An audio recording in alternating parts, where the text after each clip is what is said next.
And people would come in, and those who knew would say, I'd like to see the private gallery. Cannabis. Cannabis. So when you think about people who are immigrants that come over to the U.S., everybody had their medicine. So what about people who get paranoid? Well, how much time you got? I literally was pretty much a prisoner of my home and of the medications I was on. They had me on 11 medications. 5 of those were opioids. Here's what my mom told me. She's like, whatever you do, don't get involved with marijuana or they're going to think you're a lazy Mexican. But because of that stigma, I didn't try that. Is that the medicine that our ancestors used, ayahuasca, peyote, marijuana, was taken away from us. We did not have cultura that was our own, that we had to adopt a cultura that didn't exist. There is not an American culture other than racism. What's up, mi gente? Welcome back to Banking on Cultura. I am so excited to have you here. I am your host, Victoria Jenn Rodriguez, and today we're going to be talking about that puff, puff, pull, y'all. We're going to be talking about everything and anything cannabis. And I love that we're having this conversation because I had the pleasure of meeting the top Latina in the cannabis industry. And she's going to break it down for us, what's going on in the industry, what's coming down the pipeline, how you can possibly invest, and of course, all the bonchinche behind the scenes. Because, you know, we got to get the tea. We got to get the behind the scenes. And so without further ado, welcome Christine de la Rosa to Banking on Cultura. Thank you so much. I'm so excited to be here. I'm excited for you to be here too, because we are in the heart of New York City. I got you when you were in town, you know, kind of going on your investment rounds. So I'm just honored that you are here and gave us the opportunity to learn more about you and your incredible story. So introduce yourself to the people. Hi, my name is Christine de la Rosa. I'm the CEO and founder of the People's Ecosystem, which is an operating cannabis company based in California and New Mexico. I'm also the fund manager for the People's Group, which is a fund that specifically invests in BIPOC and women-led cannabis companies. You also are the only Latina-owned fund owner. Yes, I am. Which is huge. In the cannabis space. Yes, which is huge. I mean, the fact that a Latina owns a fund, period, is huge in itself. Yes. But being the premier in the cannabis industry, I think, is freaking amazing. Thank you. So tell us about your story, because you didn't start in cannabis. I did not. So how did you get to cannabis? So I actually am a database architect by trade. I've worked for all of the major telecoms. I've consulted all over the world. But in my last job, I was a manager director at Verizon Wireless, and I helped put together the project. Now this is old school because now we have 5G. But before 5G, there was LTE. And so I went to Walnut Creek, California, to help produce the LTE backend for the network. So that's what I did. I built databases for cell phone companies. And in 2007, I started to get sick. I was starting to not feel well. I was just not myself. And at that time, I was living in Dallas, Texas. And I went to 11 doctors in Dallas, and every one of them were like, yeah, we don't know. We don't know. We don't know why your joints are swelling. We don't know why this is happening. And then I got transferred to California. So I did a whole other round with another 12 doctors. And they're like, yeah, we don't really know. Like, sorry you feel bad. And I was like, so shocked that nobody could figure out why I felt so terrible. And I just kept getting sicker and sicker and having to take time off of work and doing short-term disability. That's scary. It was scary. Super scary. On Thanksgiving Day in 2010, I'm driving down the 880, and my California people will know what that is, by Oakland. And I had a pulmonary embolism while I was driving, which is basically a clot left my body and hit my lungs. Wow. And I remember that so clearly because I pulled off to the side of the road and I was like, what is happening to me? So an ambulance was called. I went to the hospital for 7 days, and it was in the hospital that they diagnosed me with lupus. Wow. And that really started my trajectory towards cannabis, because in the next 5 years, I was unable to work. They had me on 11 medications. 5 of those were opioids, because at the time, opioids were the thing, right? So I had in my medicine cabinet, Vicodin, Oxycontin, Tramadol, fentanyl patches, the thing that kills people. At any time I could use those for my pain. Wow. On top of that, I had a blood clotting disorder. I had neuropathy. I had all these things. And so I was on gabapentin, Lyrica, prednisone, which is a steroid, and it's terrible. And for 5 years, I lived in my house. I couldn't walk. I didn't leave my house. I didn't go grocery shopping. I was kind of a zombie. And these were my highest earning years as a person who worked. And I didn't work for those 5 years. I literally was pretty much a prisoner of my home and of the medications I was on. So for some reason, holidays are important to me. So it's January 1st of 2015.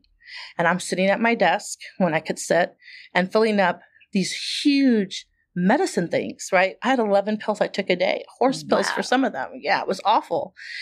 And I thought, there's got to be something else. There's got to be something else.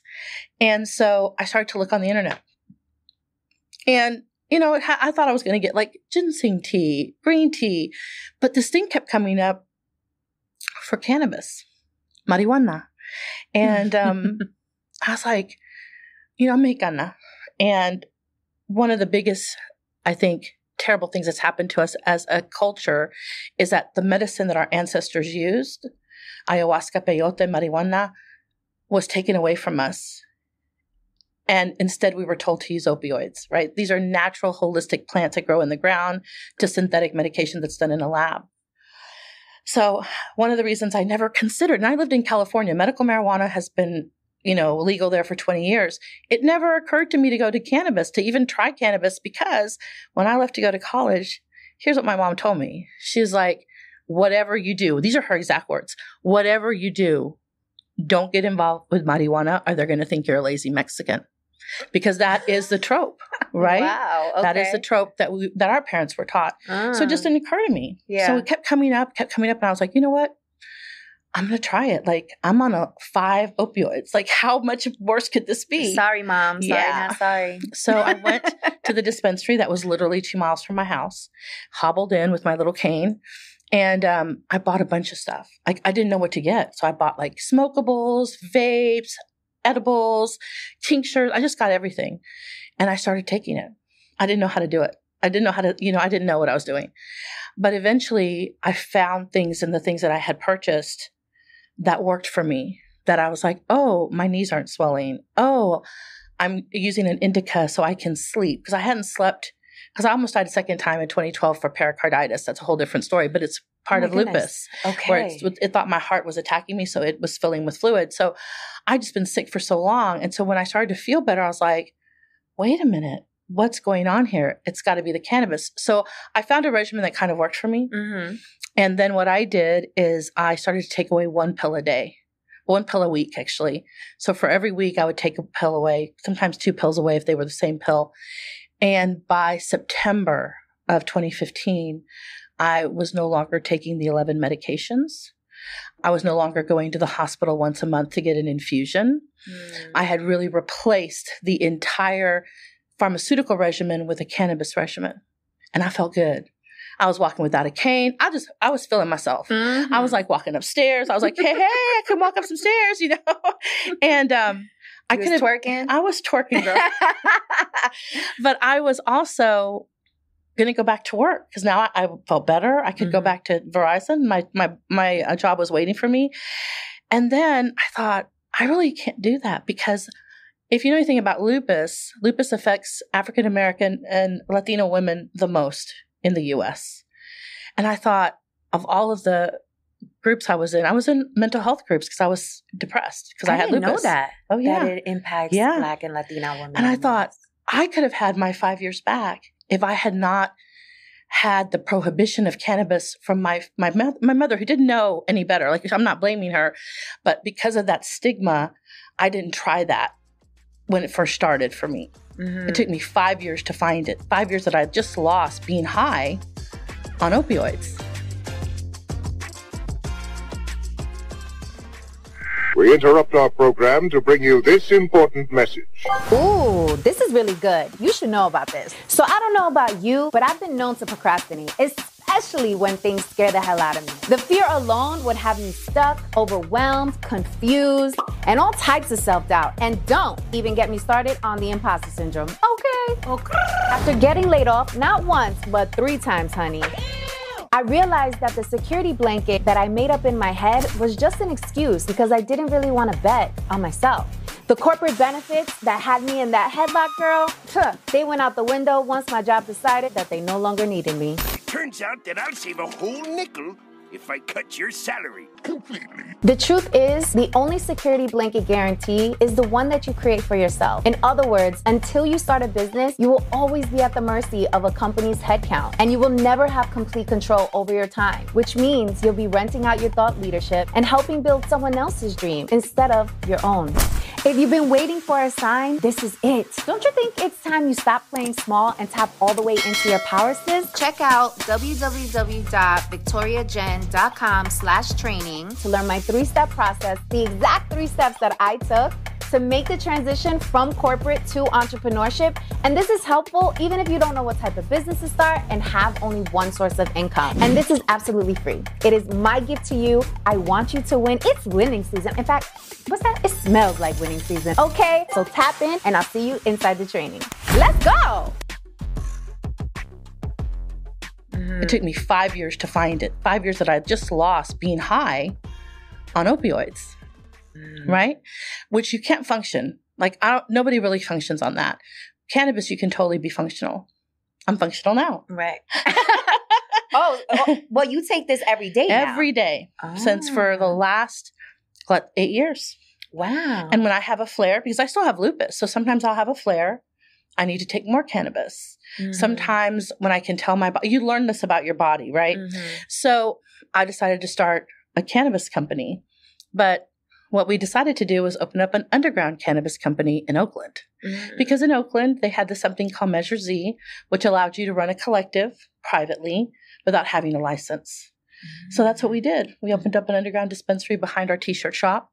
And people would come in, and those who knew would say, "I'd like to see the private gallery."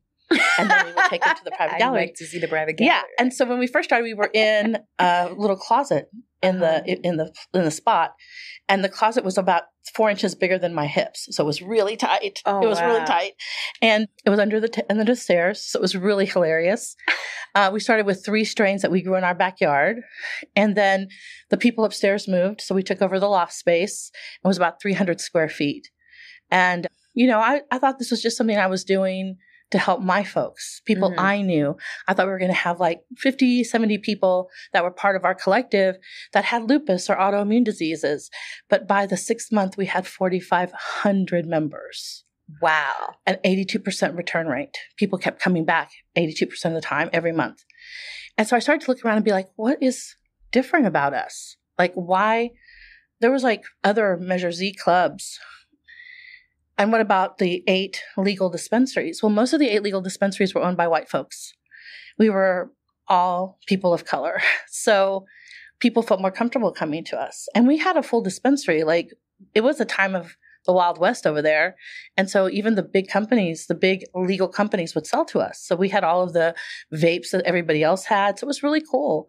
And then they passed Measure 64, which was recreational. And we got grandfathered in for another year. So that would be 2018. And then we had to become legal. Okay, so you credit that 82% rate to the fact that you were of color. Yeah. And people felt more comfortable coming to you. I mean, look at the market for cannabis. It comes out of African American and Latino cultures, right? We're the ones who used it. We were the ones who made it really big. We're the ones who knew to use it for medicine, right? And so we are the largest market. But what happened when recreational came over is, and there's just no polite way to say this, but the white folks came in we're going to make money. We put y'all in jail, but we're going to make money now. And I don't know about you, but if you got popped for a cannabis charge, are you really going to feel comfortable going into a white company that's selling you legal cannabis when you could literally walk out and get arrested if they wanted to? So there was a trust issue that was happening. Interesting. Where did cannabis originate? Was it Colombia? Where did it come from? It comes from everywhere. They have artifacts of Chinese cannabis, from China, in the 1800s. Like cannabis was everywhere. It was in Jamaica. It was in Mexico. It was in Colombia. It's everywhere. It was everywhere. It was used as a medicine. Like, yes, you got high, but not everything makes you high. Some of it was medical. They had rubs for like your arthritis or for your inflammation. So it was a plant. It was everywhere. It's like, it was not native to one place. It was everywhere. And it wasn't until and you can look this up on Wikipedia, but when the U.S. took over Mexico, right? They took this piece of Mexico where there was a lot of Mexicanos living there because it was what? Mexico. Right? And the Mexicanos were like, we don't want Mexicans here in their land that they've lived in here since the 1500s. So they had to figure out a way to put us in jail or to deport us. And they used cannabis because cannabis was a huge, like my great grandmother, which was abuelita chiquita, that's how she cured me, was tinctures and cannabis and peyote and ayahuasca. Like all this stuff was in her own curandera bag, right? And so if I got really sick and I lived in Texas, my mother wouldn't take me to the doctor. She would take me across the border to Nuevo Laredo to see abuelita chiquita. Interesting. And so they used that as a way to deport Mexicans, put Mexicans in jail, and then eventually as a pipeline for the African-American population here in the States. Wow. Yeah. Okay. So you started this cannabis company as a result of a health scare and a need and also realizing a gap in the market. Yeah. And since then, you've been able to raise impressively about $5 million so far. Yes. And counting, darling. And I want to get into all of that. But I also want to allow the folks to get to know a different side of you. So I want you to give us a piece of bonchinche. Oh, a piece of bonchinche. Well, how much time you got? Girl, you got about 2 minutes to give us the bonchinche. All right. Well, I think the bonchinche, especially for Latinos specifically, the bonchinche is that if you're not investing in cannabis because you have this sort of framework of stigma, you need to work through that because this is going to be a huge industry that currently we're missing out on because we have that stigma of not wanting to be seen as lazy or not wanting to be seen as thugs or not wanting to be seen as. So my bonchinche is like, find you a good company. Could be mine, could be someone else's, and invest in them because this is a holistic medication that is going to replace a lot of pharmaceuticals. So that's the first bonchinche. That's like the more public bonchinche. My personal bonchinche, my personal bonchinche is that we are doing medical drinks now. Like we're going to be doing cannabis drinks that help for medical conditions. Because, a lot of times, there's, in my opinion, there is no plus side to alcohol. To me, there's not, and there's no record of it, actually, with the exception of red wine. But cannabis drinks, I think, will replace a lot of alcoholic beverages because they are cheaper and they are medicinal and they taste good. So imagine if you could drink. And they get you lit. It gets you lit faster than the alcohol. Really? And you don't have a hangover the next day. Interesting. So you've heard it here first. Interesting. Okay, so let's take a deeper dive into that bonchinche. So you said Latinos should start investing in the cannabis industry. Why? Well, because it's going to be a huge industry. So when you're thinking about what's coming up, you're thinking AI. Yesterday, all of the major banks filed with the SEC to be able to offer cryptocurrency as part of their asset offerings to their investors. Cannabis is still an alternative to the alternative markets because it's not federally legal, but you can invest in it per state. But in about 18 to 24 months, it's going to be federally legal. And at that point, all of these big companies, Merrill Lynch, Goldman Sachs, the big institutional investors, the big funds are going to pour money into those companies that are doing well. So you want to be part of the investors. You can get in now. It'll be harder to get in later. And it is our culture. It is there's no cannabis culture without Latinos and African-American folks in the U.S. or anywhere really. And so again, we should be creating generational wealth from the thing that we created, the market we created. And so if we don't invest now, we have a very good chance of not being able to invest later because it will be a much higher price point. So if folks want to get in, like, where do they go? Well, there's a lot of places to go, but I would tell you to do your research. Again, you don't have to invest in my company, but we do have a fund. And what we do is even when people don't invest in me, I'm very passionate about educating our Latino market on who to look for. There's a ton of great companies currently in the market. And as we were talking about earlier, the Latino market in the U.S. is how much? $2.5 trillion. Oh, 2.8 by 2025. Right. 2.8 trillion buying power. We have a huge buying power. Mm-hmm. But when you look at cannabis across the U.S., you can see almost very, very few companies that are addressing that market share. Mm-hmm. We're one of those companies. There's a few other companies. But the reason that's happening is because Latinos don't have access to capital. So if you're a Latino that has capital, find the group that you feel comfortable with, that you want to invest in, because there's a huge chance that they're going to be very successful. Totally. And when you talk about investing, Mm-hmm. you don't need 50 grand. You don't Like need you could come in with 500, you Yeah. could come in with 1,000, Yeah. you can come in with like what you got. Yeah. And at our breakfast earlier, Yes. you shared with me that part of your philosophy around raising funds is if you think about where you're parking your money right now, Mm-hmm. you're getting like maybe 2-3% if you're lucky right now. If you park it in a fund, Mm-hmm.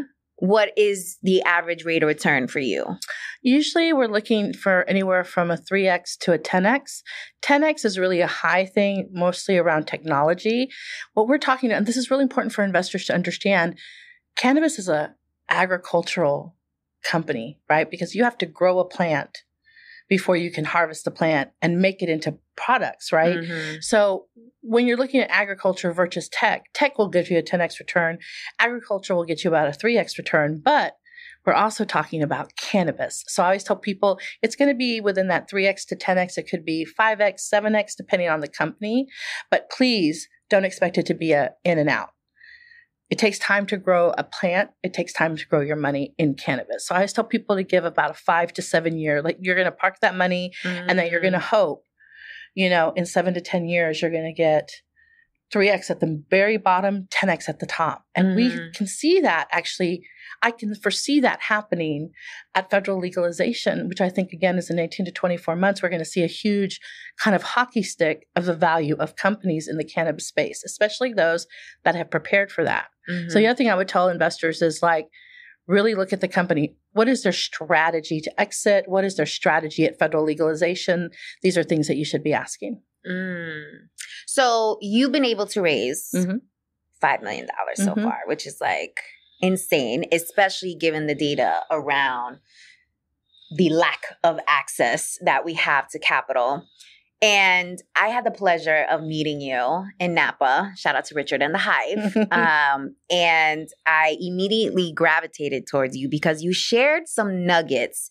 And I was like, ooh, she's badass. Like, she knows her shit. And she's a Latina in cannabis. Like, I need to learn more. And I want to share these nuggets with the audience because as they are thinking about financial management, as they are thinking about entrepreneurship, as they are thinking about like where to start, and also how to manage yourself in rooms where you are the only, where you are the minority, the only woman, the only person of color, the only Latino.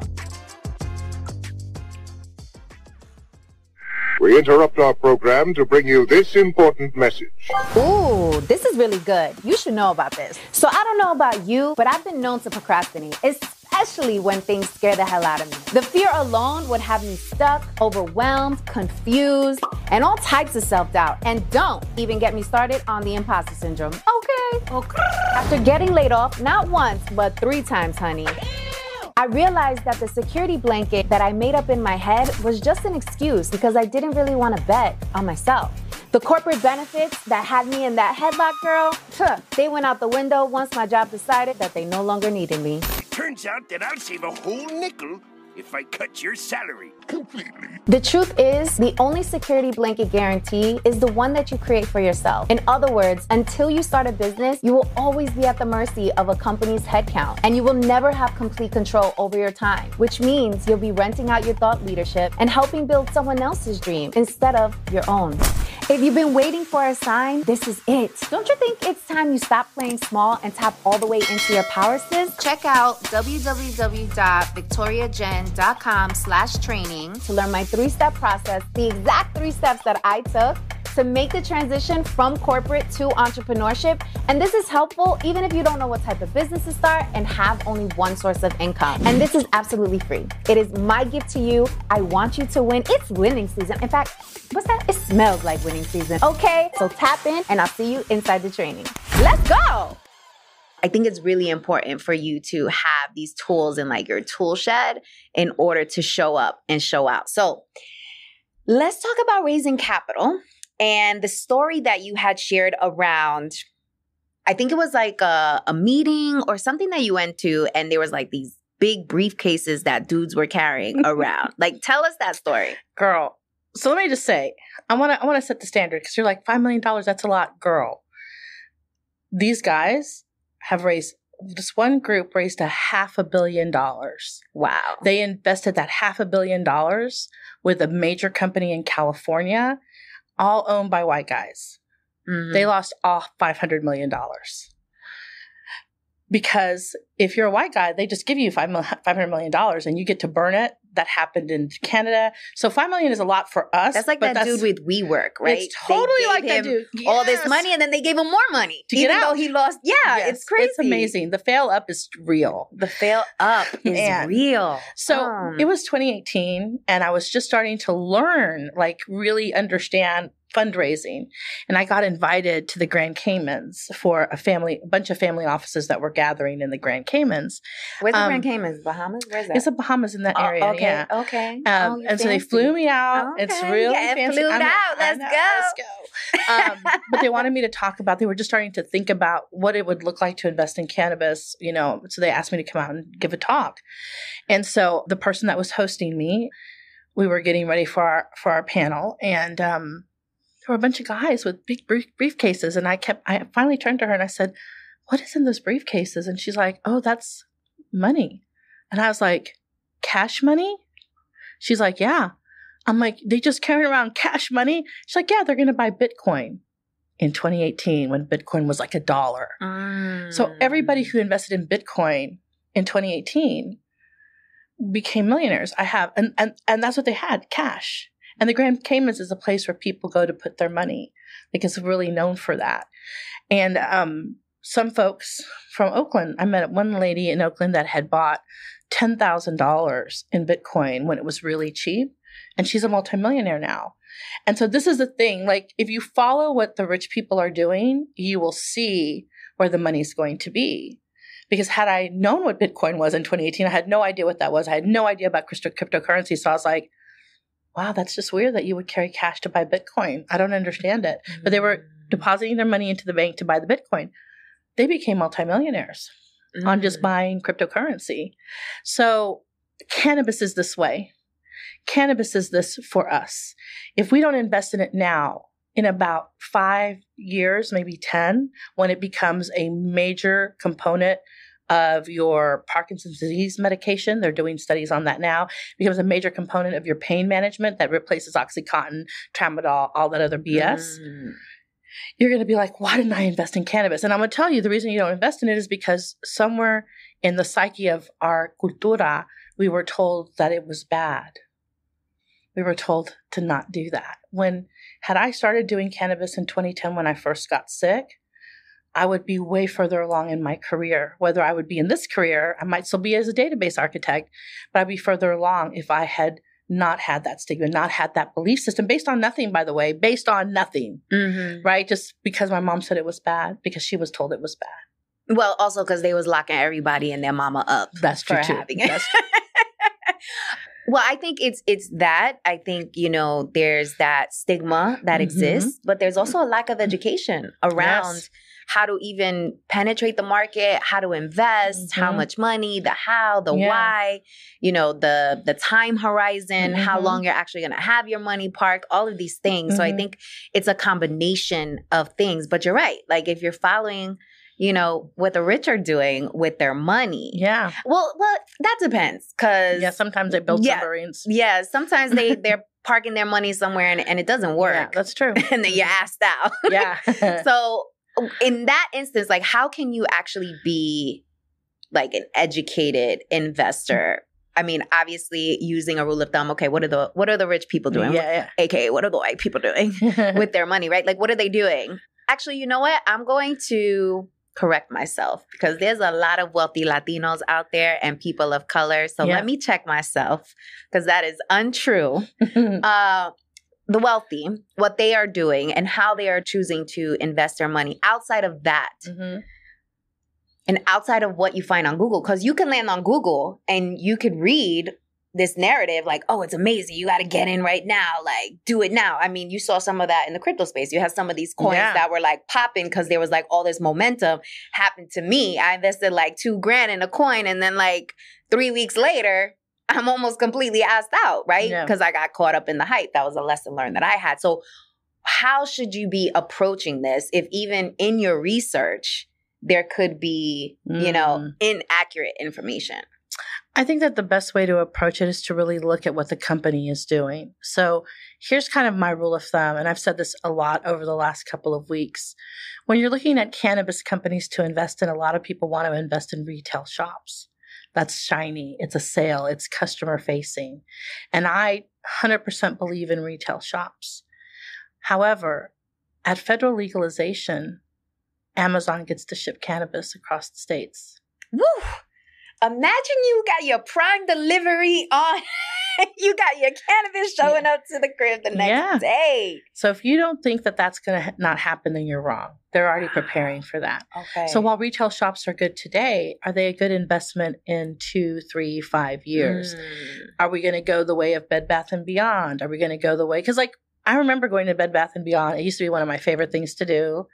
And then after the pandemic, I would go into Bed Bath & Beyond and there was nothing on the shelves because you could buy that on Amazon. And I'm not caping for Amazon. I totally am not doing that, but you have to be able to read the tea leaves. So I tell people, if you're going to invest in a retail shop, make sure that they have a really good exit strategy, right? Talking to big folks who know the industry is one of the very first things. If you're going to invest in cannabis, schedule a meeting with me, not to invest in me, just to get some information, because that's knowledge that I share. Call other people. Go to events. Go to events. Yeah. Talk to people about what they think in the industry, and then you're going to have to make your own decision, right? So I'm like, people are like, what about distribution?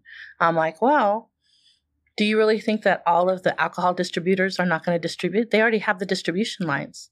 Why would you invest in distribution if they're going to, they already have all the trucks, they already have all the pallets, they already have everything. So you're going to be using one of those distribution channels. So distribution to me is not necessarily a good investment unless there's going to be a huge distribution company that's just doing cannabis.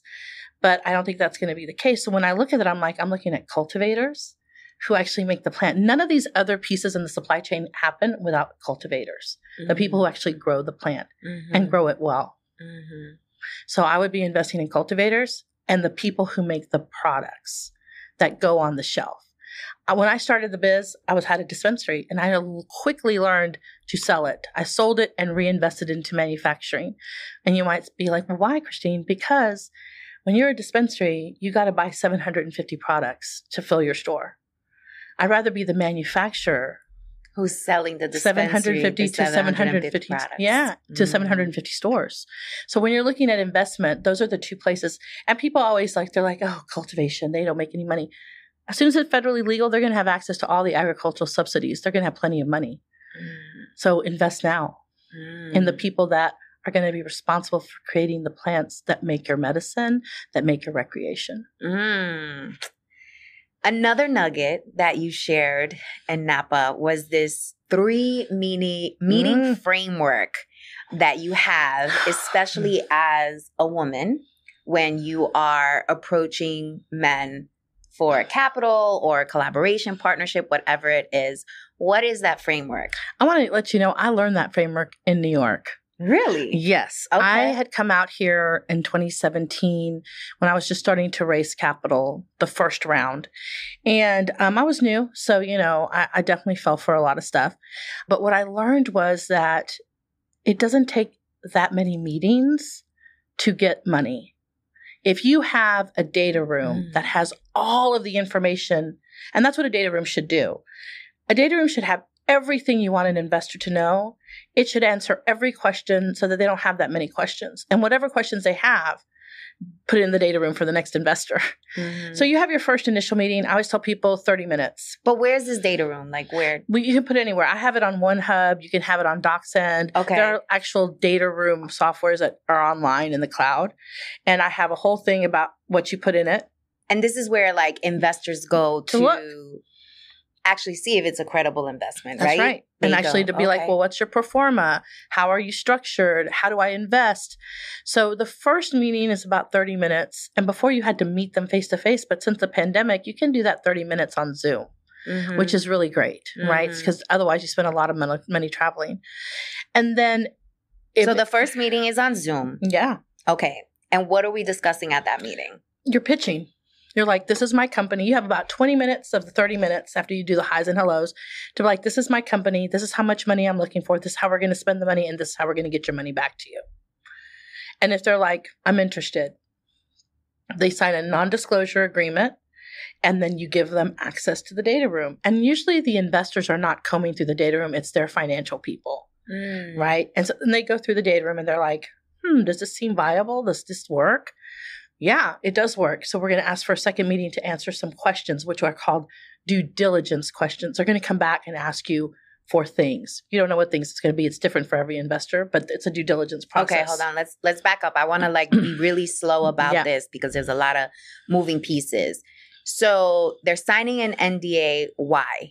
Because there's a lot of corporate secrets in your data room, how you're going to market, how you're going to spend the money, how you're going to capture the market. You're showing them your executive plan, right? What takes these people have tons of money.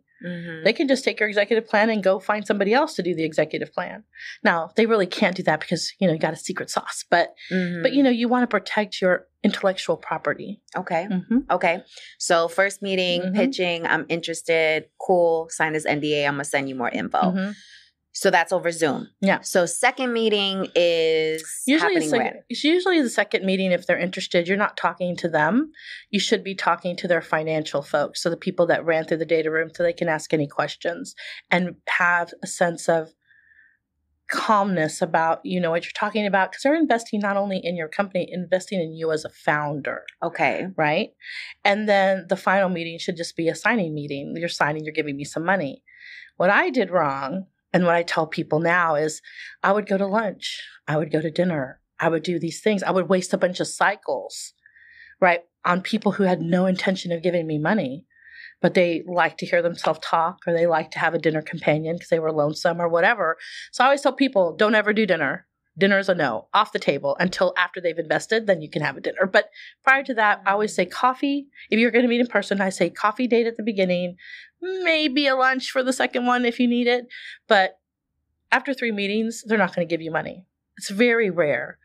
I know some people that might have gotten some money, but it costs a lot of time and energy for a not great investor. And that's the other thing that's important about investors is that you want people that believe in your vision, believe in you as a founder, that are going to help you build up your company. They should be partners with you because their money is invested. They want to multiply their money, so they need to be part of your team. They're not just people who gave you a check. And as I was telling you at breakfast, we just had an investor meeting a couple of weeks ago and it was super exciting, but we had an ask. At the end, we asked, hey, make sure you're following us. Make sure you're telling your friends about us. Make sure you're wearing our gear. Make sure you're buying our products. This is how investors can be helpful. Help us raise other capital. You have a friend who wants to invest, contact them. Your investors should be part of your team and helping you be successful. When do you know when an investor's full of shit? Usually when they want to have dinner. Okay. But interesting. Yeah. Okay. But I feel like a lot of business happens at dinners. Yes. A lot of business, usually B2B. Okay. Investors are not business. They're investors. It's a different facility. So I do a lot of business over dinner. I go to dinner. I do my business. But investors that are really serious, whether they're a family office, whether they're an individual investor, whether they're part of another fund, like whatever that might be, they're trying to move capital to start working. They want to work the capital. You never want capital sitting in a bank. It makes no money sitting in a bank. So if they're being casual about it, they're not really motivated to make their money work. It means they're not motivated about you. right? And so for me, usually dinner is in a loud place. You can't hear me. I can't hear you. I'm yelling at you. You're yelling at me. Even if we're in a quiet place, we can't talk very loudly. I don't have anything to show you. I'm just talking to you. So I have not found this to be helpful. Other people might have. I have not found them to be helpful. I have found Zoom calls to be helpful, coffee dates, lunches, where we can be in a place that's not like dark, has been helpful so you can see me. Because like I said, you want your investor to get to know you. They're investing in you as a person, as a founder. But you just don't want to waste cycles on somebody who just needs a dinner companion because they're lonely. Okay, so that's a red flag. Dinner. Anything else? I think at any point in your conversation where you feel uncomfortable, that's a red flag. And I'll tell you, I had 2 major things happen to me early on that I didn't trust my gut. So trust your gut. Like one of them was, I remember I was talking to somebody about why it was important for Black and brown people to own in the cannabis space. I was talking specifically about social equity programs. And I remember this guy, he worked for Procter & Gamble. And I was like, ooh, Procter & Gamble, like if I could get investment, like I was really excited about it.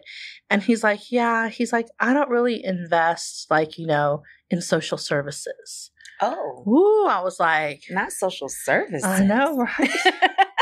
You're like, he's like, I'm not a welfare company. I was like this. This is my face. And I was like, okay. And I stayed for a couple more minutes. And then, it was over. And I was like, why did I think, like, the minute he said that, I should have been like, great, thank you, and got up and left. Why waste your time? You've already told me that you're not investing in social welfare, even though that's not what I'm talking about. So you're already not listening to me. And it was really funny because about 2 years later during the pandemic, he wrote me an email. He's like, hey, I'm really interested in investing in you. And I was like, yeah, we're not taking investments, right? Because not all money is good money. Not all money is going to work for you. And what you don't need is have money working against you. And we talked about this too. A lot of times you have to be really careful with investors because their end game is to own your company, get you out and own your company. So I haven't gone out and raised, some people have raised $50 million, $500 million. I go super slow. So I make sure that everybody on my cap table, everybody who's invested in us is our advocate, is our person that helps us, not a person that wants to take over. That they are invested in our success as a company, as a team. The second example was even worse. Okay. The second example, I've almost never talked about this, so you're getting this is a exclusive. This is a bonchichi. Let's go. So I'm here in New York. I was living in Park Slope. I was working with some of the folks with Governor Cuomo at the time because they were working on social equity, and I'm considered one of the premier social equity folks. And so I was helping them kind of think about how that would show up in New York, right? And so I got an investor for the company, and he was willing to invest $50 million into the company. And I thought I was bad shit, girl. I was like, I got $50 million from an investor. And so we're going down the path. I have my lawyers. They have their lawyers. We agree on terms. We sign operating agreements. We sign investment agreements. We have everything. I think, yeah, we're going to do this. I go to the bank with him to open up the account where the money's going to enter. I do all of those things. And the night before the first $5 million of the $50 million, and by the way, I had hired people. I had people starting to work because this money we had signed papers. It was a sure thing. And the night before the $5 million, the first $5 million was to come in, he called me and he said, yeah, I would like to own 55% of your company. We interrupt our program to bring you this important message. Ooh, this is really good. You should know about this. So I don't know about you, but I've been known to procrastinate, especially when things scare the hell out of me. The fear alone would have me stuck, overwhelmed, confused, and all types of self-doubt. And don't even get me started on the imposter syndrome. Okay. After getting laid off, not once, but 3 times, honey, I realized that the security blanket that I made up in my head was just an excuse because I didn't really want to bet on myself. The corporate benefits that had me in that headlock, girl, they went out the window once my job decided that they no longer needed me. Turns out that I'll save a whole nickel if I cut your salary completely. The truth is, the only security blanket guarantee is the one that you create for yourself. In other words, until you start a business, you will always be at the mercy of a company's headcount, and you will never have complete control over your time, which means you'll be renting out your thought leadership and helping build someone else's dream instead of your own. If you've been waiting for a sign, this is it. Don't you think it's time you stop playing small and tap all the way into your power, sis? Check out www.victoriajen.com/training to learn my 3-step process, the exact 3 steps that I took to make the transition from corporate to entrepreneurship. And this is helpful even if you don't know what type of business to start and have only one source of income. And this is absolutely free. It is my gift to you. I want you to win. It's winning season. In fact, what's that? It smells like winning season. Okay, so tap in and I'll see you inside the training. Let's go. I'm like, that's not the agreement. You're not going to be a majority owner of my company. He's like, well, then I'm not going to give you $5 million. And I was like, oh my God. I remember in that moment, I'm standing in the bathroom of this Park Slope apartment that I have subletting. And I feel my entire body I was like in the ground. And I'm like, I'm going to have to call you back because I got to call my partners. So I called my partners and I said, this just happened. I said, as a CEO, my recommendation is that we don't do this. If this guy wants 55% of the company the day before we get $5 million of the first 50, and we've already signed all the paperwork. Right. Super sleazy move. Sleazy move. And they agreed with me. So I called them back and I said, yes, I'm going to decline. He was so mad. He yelled at me on the phone. How dare I? How I do this? How I dare? Do I know who he is? Yes, I know who you are. You're somebody who's not going to be a good partner to us. I had to go and lay off all my people. Damn. I had to repivot. I had to call people and be like, I'm sorry this happened, but this is where we are. And it took us about a year to recover from that because we had invested so much time and energy to get the paperwork done, to pay the lawyer, to do all the things. And so that was the second bad experience.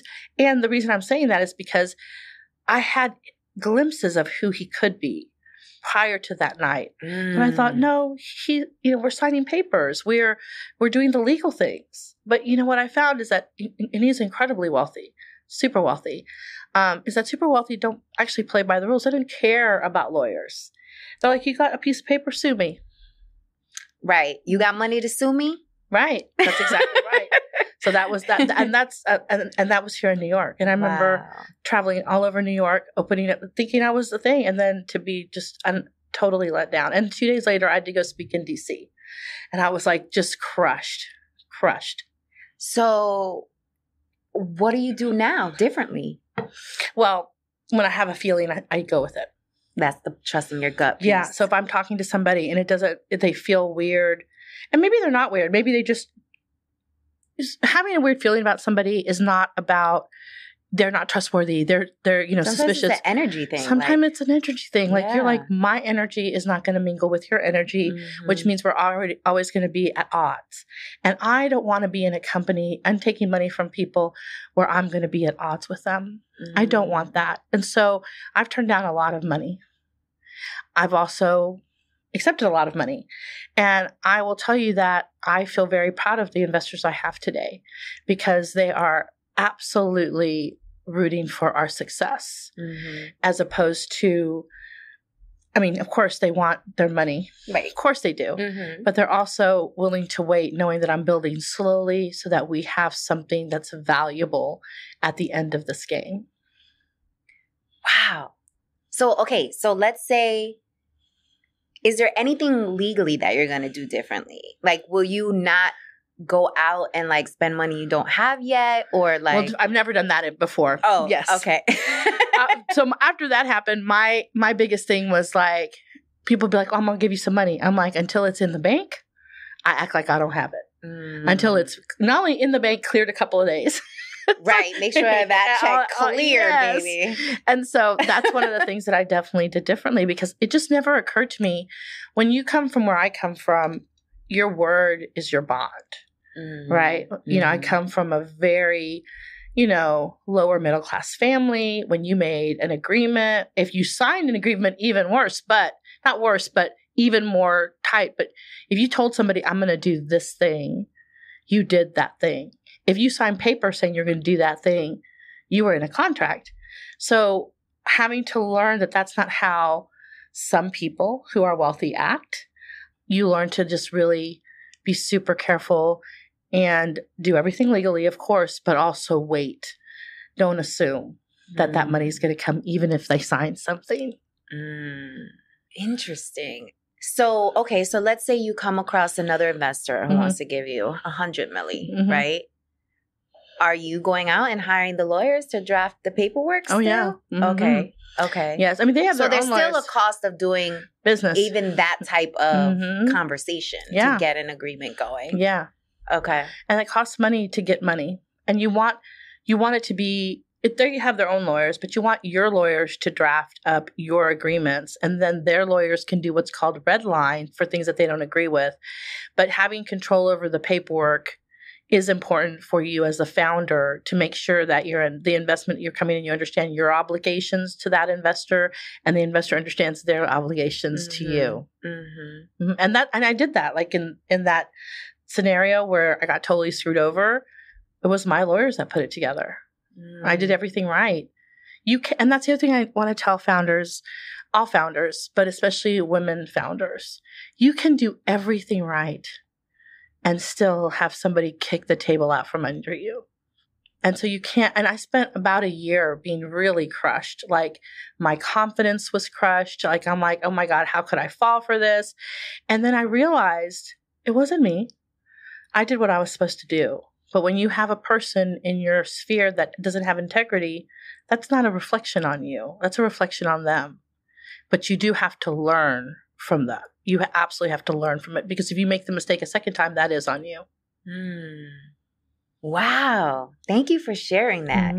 Because I know that happens more often than not, because savages out here, people are trying to steal up your ideas, your IP, your company, especially people with money, because they do have leverage. I mean, that's the fact of the matter. But they don't always have creativity. And I always tell this to my founders. I now mentor a lot of founders and talk about my story, about how to raise capital and all that stuff.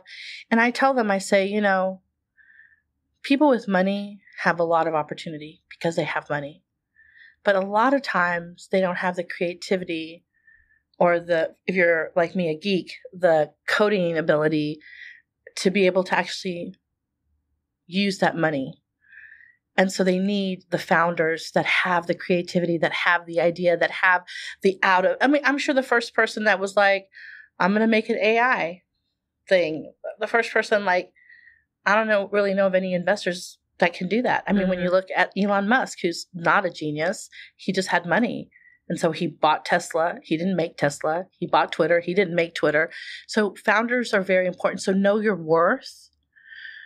Don't think that you're not very worthwhile when you're asking for money. And don't let any investor try to tell you that you're nothing without them. Interesting. So with that being said, would your advice to a founder be to bootstrap or go out there and fundraise? Well, it's really interesting. I always say bootstrap until you have some traction, right? And bootstrap doesn't mean do it yourself. When we started our very first fundraise, the first $1 million we ever raised was from our community, not family and friends, because our family and friends don't have money. Like my family and friends don't have money. And a lot of other folks who are white, they have family and friends that can write a $10,000 check, no problem. So we went out to our community and we asked our community to invest in us. And we basically did a crowdfund for that first $1 million. We didn't, at that time, there were no crowdfunding platforms. So we had to do it old school with lawyers and all that way. But we were able to raise that first $1 million. And I'll tell you, we were very upfront, because at that time it was even more tricky about whether cannabis was going to actually hit, right? I believed it was, but That was right at the transition into the Trump era. There was a lot of things going on. So I started every investor call, and I did 1,000 investor calls, like so many investor calls. I started, this is an investment, not a loan. You could lose all of your money. This is a very high, like I just said it at the beginning so that people would know that. And so we bootstrapped, but we bootstrapped using community dollars who believed in what we were doing, for the community and for cannabis in general. So I would tell people bootstrap, but if you don't have the money yourself, try to see who in your community believes in what you're trying to do. Because if you get big investment up front, they're going to own more of your company. Mm-hmm. If you don't really, if you just have an idea and you find an investor that believes in your idea, they're going to own your company. If you're able to bootstrap it, you will end up, eventually you'll have to let go more and more of your company. Don't do it at front. At front, you're worth zero because you just have an idea. So they can be like, I'm going to own 90% of your company. And what are you going to do? It's a thought. But if you have built it over a course of 1, 2, 3 years, and when you built it, now you're worth $10 million, they're going to, and they can invest $1 million, they're only going to own 10% of your company. So when you can, build the value of your company before accepting large investments. Interesting. Have you ever had an investor ask you, how much money have you invested on your own? How much of your own money? Yeah. Oh, they do? Yeah, they do all the time. And I have a number. Okay. I'm like, this founder invested $400,000. I've invested $600,000. This other investor the other founder, there's 3 of us. The other founder has invested $250,000. So yeah, we cashed out 401ks. So yeah, we did invest in our own company. Do they use that as a measurement for like your seriousness? I don't know if they use it as a measurement for the seriousness of it. I think they want to know that you have skin in the game, but you don't have to make big investments into your own company to have skin in the game. You have a company. That's your skin. Everything that you're doing is around you making your company successful. And it doesn't always have to be dollars. It can be commitment. It could be, I work 60 hours a week, 80 hours a week, 120 hours a week. I don't go to sleep. It can be all those things. So I always find that when I have an investor ask that question, I'm like, yes, I've invested X amount of dollars. And I think at this point, the 3 of us invested over $800,000 into the company. But more importantly than the $800,000, we've been able to build this large company where other people have had $500 million to do the company. We've done it on 5. That should show you that we're budgetary conscious, we're good with money, and we believe in being financially accountable to our investors. That's more important about how much money I put into the company. Talk your shit, girl. Yes. Okay. So you've been an entrepreneur now how long?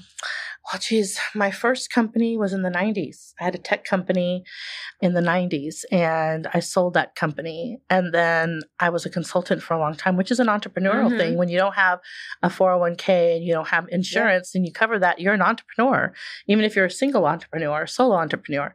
So probably my whole life. I mean, the only full-time job I ever had was with Verizon Wireless, and I had that for 7 years, from 2000 to 2007. So I feel like my whole life has been entrepreneurial. Yeah. Yeah. So the example that you shared with us so courageously about this dude who wanted to invest the $50 million, after that, you slowed your roll, but you started questioning yourself. I did. Self-doubt started looming, and I'm pretty sure there's tons of other examples of that.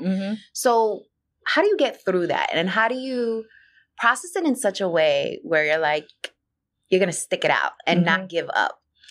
I think for me, I don't know how other people do it, but for me, it was having a very tight group of friends that were able to help me process that, believed in me when I wanted to be like, oh, I'm terrible at this. They're like, no, this is a one person. Like, this person is a terrible person. You're not a terrible person. And they really just, they nursed me back to health.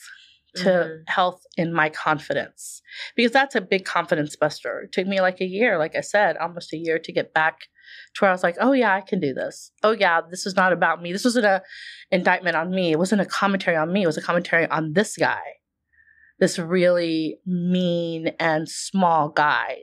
You can be a billionaire and still be a very small person.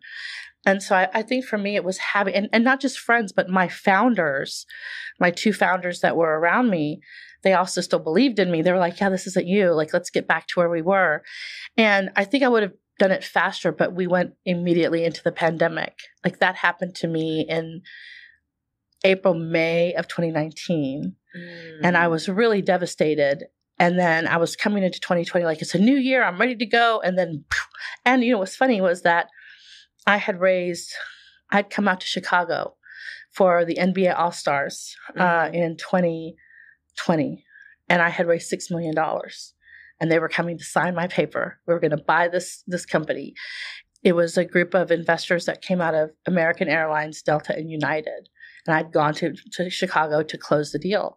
So they were going to fly to San Francisco to see the location and also sign the paperwork for the investment. And a week before they were going to come, they closed the airlines for the pandemic. Wow. And I remember they called me like, we still want to give you the $6 million, but we're with United, Delta. We don't know what's happening. So let's see what goes on in June. We'll come out in June. And by the time June, we were still closed down. There was some travel, but I lost the $6 million. And not because of anything I did or even anything they did. It was just what happened in the world. So again, there's a place where you get something, you're like, woohoo. But see, I was like, until the money clears the bank. Right. I'm not going to get too high. Yeah. Not going to get too high. But so I've raised capital and I've lost capital. And sometimes it's literally a global pandemic. So like, you just have to keep it moving. And that's kind of what I learned from the first encounter was like, I can let this devastate me, or I can be like, that guy's an asshole. Let's move on. So I want to know more about the emotional roller coaster. Oh, God. The emotional roller coaster, because entrepreneurship is hard. Very, very hard. Yeah. And when you're playing at the level you're playing at, there are different pressures, different triggers, different things that are happening and that you're responsible for. Yeah. Right? Team, investors, all the things. How do you manage through that type of responsibility? Because for some, they might say, you know what? I'm going to live a simple, peaceful ass life, make my 50 grand a year. I don't have to answer to nobody. I'm good. I go to work. I come home. Like, why have you chosen this life? And how do you manage it all? Cannabis. Cannabis. That's the answer for everything. Cannabis, darling. Hello, cannabis. No, seriously. I mean, though, that does help.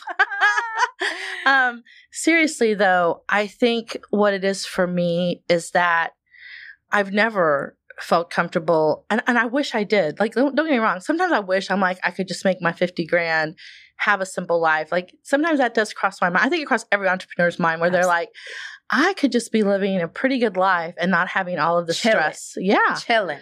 Taking my 2 weeks vacation, going whatever, you know what I mean? And so sometimes that crosses, I'm like, oh, that looks really good. And then I'll tell my husband that, and my husband will start laughing at me. And he's like, the second that you retire, he's like, you're going to start working on something else. He's like, that's who you are. And that's true. Like, I'm like, oh, I just want to sit around for the next year. He's like, you can't sit around for 2 minutes. So I think that part of that is that just knowing who you are. Neither one is good or bad, better than the other. If you're somebody who wants a simple life where you don't have a lot of stress, that you just live a life and you have a peaceful and meaningful life, and that's how your meaning happens, you should do it. But some people want to be entrepreneurs. Some people want to be personalities. Some people want to be all sorts of different things. And when you have that drive, to dampen it is to live a half life. If you're a person who wants to have a simple life and you're an entrepreneur, you're also living a half life. It's about finding what it is that will satisfy you, encourage you, enchant you. What is magic for you? And then that's enough. You don't have to aspire for anything else. Just know what that magic is for you. And fighting through the fear? Man, that's a tough one. Again, cannabis. No, I'm kidding. The fear is a real thing, man. I have laid up at night with so much anxiety. Like, oh my God, is it going to happen? Did I make the right decision? Did I do this right? Did I do this wrong? I mean, it is just something that you're with all the time, and you have to become peaceful with it. You have to believe in what you're doing. And also, this is a really big thing. Understand the pivot. So where I thought my company was going to be back in 2017, we started in 2016, back in 2016, is totally not where we are today. Because over the course of the last 9 years, I've learned things. I've increased my knowledge about things. I did things. I failed at things. And so as long as you're willing to pivot, to not be so married to the idea you started with, but to understand the idea you're going to. If you understand the pivot, you will be successful because you pivot out of the thing that's not working. If you're so dedicado that you're going to stubborn, if you're going to sit with that, you're going to be like, this is the only way it can happen. You're going to fail. Right? Mm-hmm. But if you say, I have fear, but this is not working, I'm going to pivot. Because when we started, we wanted to have dispensaries. I don't have a dispensary today because I learned it's not what I wanted. So how do you know when it's not working versus you need to be patient and stick it out? I think it's a very hard thing to just figure out in general. What has been helpful for me is that how hard is it? What is that barrier for me? Is that barrier that the time for me is just not right? Or is that barrier that I'm trying to put a square peg into a round hole, right? And I think it's different for every founder to make that decision. And I question that decision all the time when I decided to pivot. When we started, we were going to own dispensaries. And then we bought a dispensary. We were running a dispensary. I'm like, this is not the business. Mm-hmm. I don't want to own dispensaries. I want to own manufacturing companies. That was a huge pivot. People thought we were crazy. They're like, you own a dispensary. I'm like, who cares? It doesn't make enough money. I want to make more money. And I remember when we met as a board to sell the dispensary, they were like, are you sure? I said, we're going to make 3 times what we bought it for. And we're just going to take that money. It's not an exit. We're reinvesting it into the manufacturing companies. And it ended up being a great decision. But I think you always question that. Mm-hmm. But also, I think there's data. There's data that shows you, like when you're making that decision, there is data there that tells you this is not working or this is working. Read your data. Mm. And like what in your data are you reading exactly? For instance, for us, we were buying from manufacturers. So I had one dispensary that was buying, let's say, 100 products a month to sell.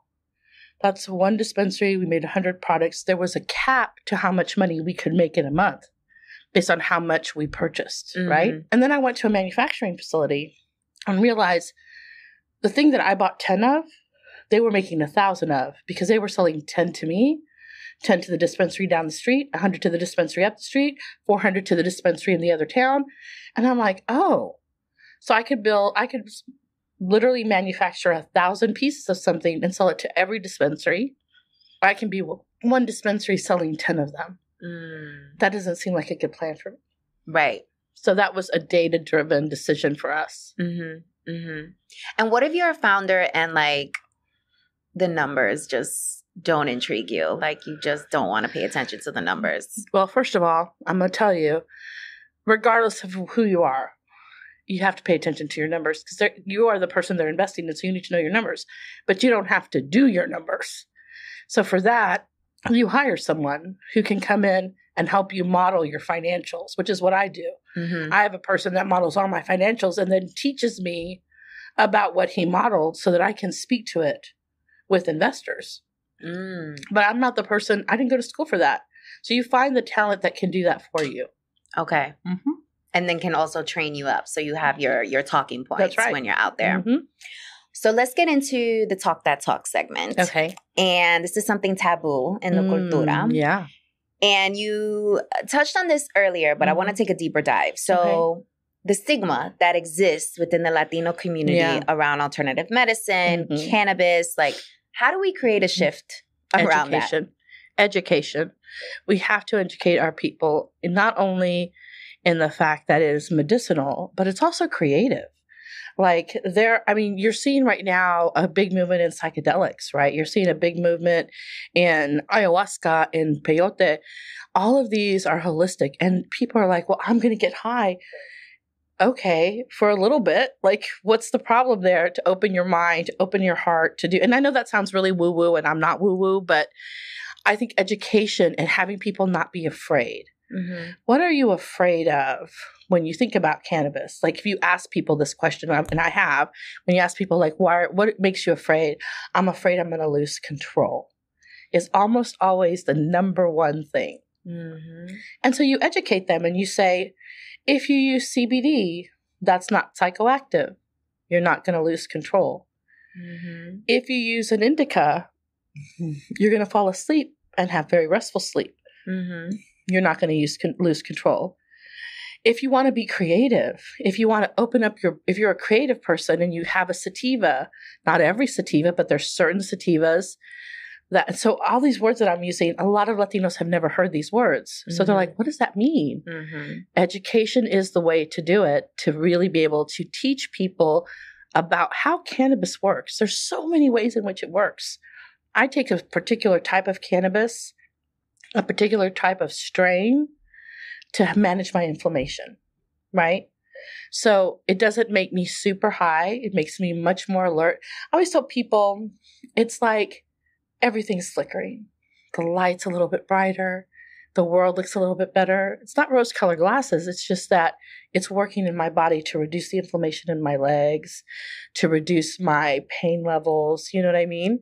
And I'm never like so high I can't talk to you. And I never really consider myself high because it's an adaptable thing. You learn to work within that framework, just like everybody else. Like if you think about people who have to take anti-anxiety meds, you're working with the framework of what the anti-anxiety meds are doing for you. Mm. There's also cannabis that helps with anxiety. So it's very similar. If you're taking a Vicodin, you are high and learning how to live with that high. So people are like, oh, you're high. Dude, I was high for like 5 years on synthetic medications. Yeah. And so I think if you're interested, if you're really trying to remove the colonial mindset that has been forced upon us, and you say, I want to learn about the plant of my ancestors, that education will change your mind. It changed my mind. Mm. And a lot of people that I work with, they're like, oh, I could use it this way. Mm. So what about people who get paranoid? Oh, yes. Well, there are particular strains. There's hundreds of strains of cannabis. Right. There's cannabis that's been mutated, cannabis that's been crossed with other things. Uh-huh. So understanding what the strains do is important. Okay. So to be like, it's like if you are a person that suffers from paranoia, when you get high, don't take a sativa. A sativa will help with the paranoia. Oh. You're looking to take what's called, an indica can make you sleep. So if you're like, well, I don't really want to go to sleep, you're looking for a hybrid that has an indica dominant strain and a sativa. Like, think about it this way, an indica dominant strain and a sativa, shot. Like if you think about drinks, like you'll have a drink and then a shot. So these work together so that it more than likely will not allow you to get paranoid. Mm-hmm. You'll have a more mellow experience. If you take a pure sativa and you are worried about having that effect, more than likely you're going to get it. So education and understanding how to partake in the plant. I want to touch on real quickly the colonialism around cannabis. Like, where does that start? I know you kind of made a little bit of gesture towards it in our conversation earlier, but where is it rooted in? So I think one of the biggest, what I'm looking for, the biggest myths in American culture, and I think you might be too young to remember this, but back when I was growing up, the thing that was on TV for kids was being a melting pot. America was a melting pot. Mm-hmm. And I remember people would be like, see, I don't see color, right? Because we're a melting pot. But that was actually a way to separate us from our culture. So when you think about people who are immigrants that come over to the U.S., everybody had their medicine. Chinese folks had opium. We had cannabis. Other people had mushrooms. The very first thing America tries to do is to homogenize us and strip our culture, right? So we're smart now, but we were not smart then. We were like, yes, we're a melting pot. We shouldn't see color. We should call ourselves Hispanics, not who we are. Mexicanos, Dominicanos. Like, we should be a melting pot. That's where the colonialism in my lifetime started, because it took me a while. Like, that's why I speak Spanish, but not fluently, because my mother was so afraid that I would speak Spanish in school and be deemed one of those Mexicans who doesn't know English. So I can understand Spanish from anywhere, anybody. But if I had to have a conversation, an advanced conversation, I couldn't do it. That's why we talk Spanglish on the show. That's right. Because we embrace that identity in the culture, right. Okay? Yes. But so you think about that. we were being stripped of our culture. Mm-hmm. That little show on Saturday mornings, like, we're a melting pot, that was to tell us, like, we were not individualistic. We did not have cultura that was our own, that we had to adopt a cultura that didn't exist. There is not an American culture other than racism. That's the culture of America. Whew. So when we were being told that, we were being stripped of our own culture because it makes us weaker if we don't have our culture around us as a culture. So if you want to keep people down, that's the first thing you take, their medicine and their culture. And that's what they did. Wow. That was like a mic drop right there. Okay. Well, thank you so much for being on Banking on Cultura, for dropping so many gems and for educating us on the industry, how to raise money as a founder, like just so many nuggets. I hope you guys took a lot of notes and watch this episode again if you need to, because there's just so many key takeaways from this. So thank you so much. Let the people know where they can find you, how they can invest in your company, how they can purchase some product. By the way, a lot of us had the pleasure of experiencing the product when we were in Napa, and it was a rave. It was amazing. We need this every single year. It was awesome to experience because it was Latina owned. It was badass, and her team was badass, and it was just felt so right and so amazing. So please tell the people where they can find more. So you can find us on all social medias as The People's Ecosystem. And then you can find me on all social media platforms as Miss Chris with an MIZCHRIS. And if you're interested in investing, just grab us through one of those channels and we will reach out to you. All right. Well, thank you so much again, Hermana, for being here. Thank you. I appreciate it. And here's to the takeover. Let's do it. Let's go. Yes. Thank you, Mama. Thank you. Hola, mi gente. Thanks for listening to today's episode. Don't forget to make sure and leave a review. This is super important because this is how we're measured on the different audio platforms. So if you want to hear more of Banking on Cultura, if you were vibing, if you had takeaways, if you just enjoyed this episode, please make sure to leave a review. I appreciate you so much. Until next time.